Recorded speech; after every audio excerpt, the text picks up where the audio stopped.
Assalamualaikum. Balik lagi ke Husein Kemal. Di sini saya akan membahas persiapan mobil untuk perjalanan jauh atau keluar kota. Mari kita cek komponen-komponen mesin atau yang lainnya siapkan keluar kota ini. Oke. Pertama kita buka kap mesin dulu ya.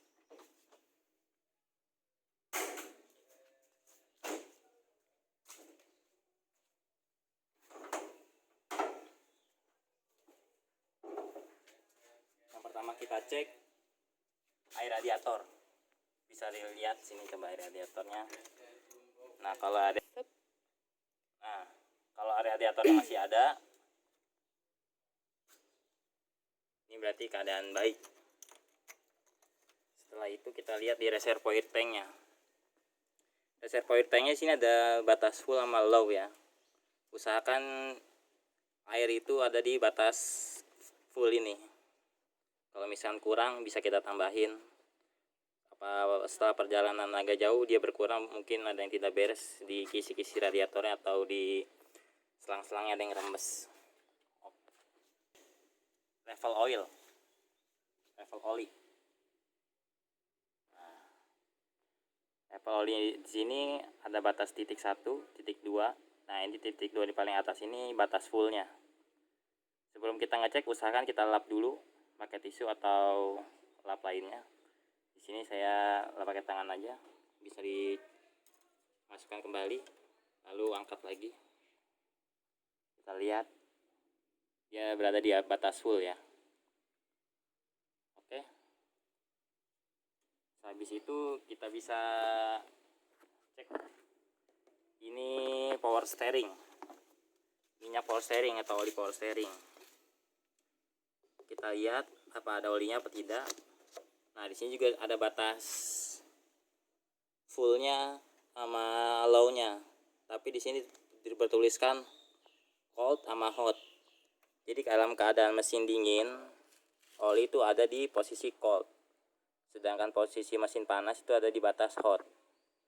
Kalau ini kan ada di batas mesin dingin, berarti di bawah cold. Nah, di sini ada max minnya nih.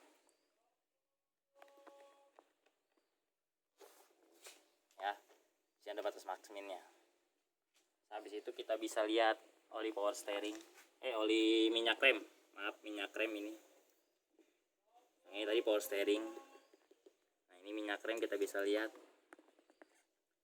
Masih ada. Nah, di sini juga ada batasnya dia. Ada max sama min. Di mobil saya ini Soluna tahun 2000 ini minyak remnya dia nyatu sama minyak kopling. Kalau di mobil yang lain tuh biasanya misah antara minyak rem sama minyak kopling di sini. Kalau ini jadi satu dia.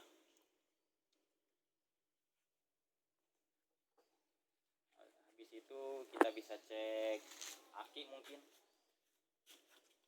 Kalau di sini aki saya kan aki basah. Biasanya kalau aki kering itu di sini ada buat set gelasnya gitu. Dia bisa ada warna merah atau biru itu buat pengecekan aki dalam keadaan baik atau tidaknya. Oke. Habis itu bisa kita cek tekanan angin. Usahakan tekanan angin itu dalam keadaan rata saya. Di sini saya punya pengecekan angin, bisa dicek anginnya. Kalau misalkan nggak punya alat ini, kita bisa cek angin di tukang angin ini, nitrogen atau pinggir-pinggir jalan itu tambal ban. Di sini angin dalam posisi 30 psi. Tergantung mobil masing-masing itu tekanan angin standarnya berapa. Kalau saya pakai yang depan itu dalam keadaan 33, yang belakang 30. Ini yang belakang. Yang belakang juga mungkin bisa dicek.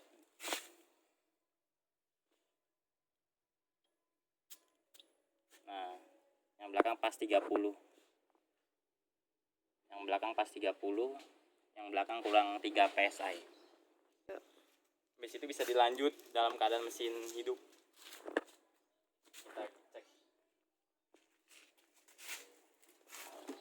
bisa lihat di speedometernya.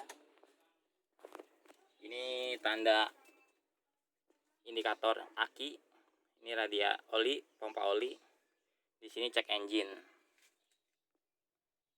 Pada saat kita nyalain,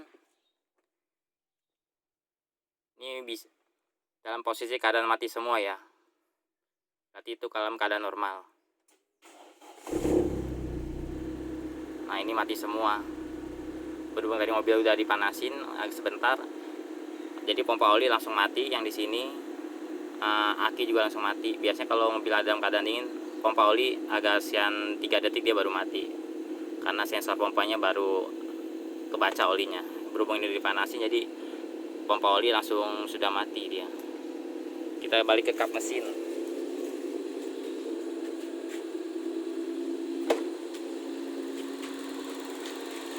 Penbil dalam keadaan normal, mesin juga dalam keadaan normal. Habis itu kita fisiko kipas radiator kita cek. Ceknya bagaimana? Bisa kita langsung nyalain AC.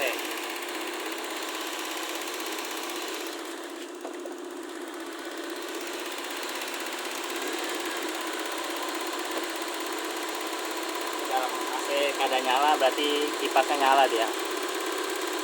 Kecuali AC dalam keadaan nyala, kipas tidak nyala, itu dicek kembali ke bengkel terdekat. Mungkin ada kesalahan. Oke, kita matikan kembali mesinnya ya.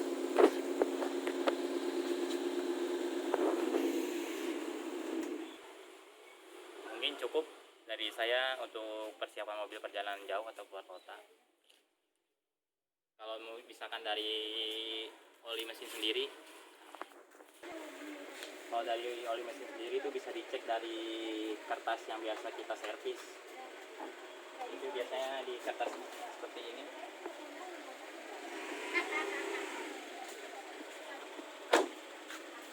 Di sini keterangannya kilometernya masih dalam keadaan jauh. Kilometernya ini kan kilometer pada saat servis. Ini kembali ke bengkelnya di kilometer ini. Apabila ini sudah mendekati yang di speedometer, odometer, itu bisa ganti oli terlebih dahulu.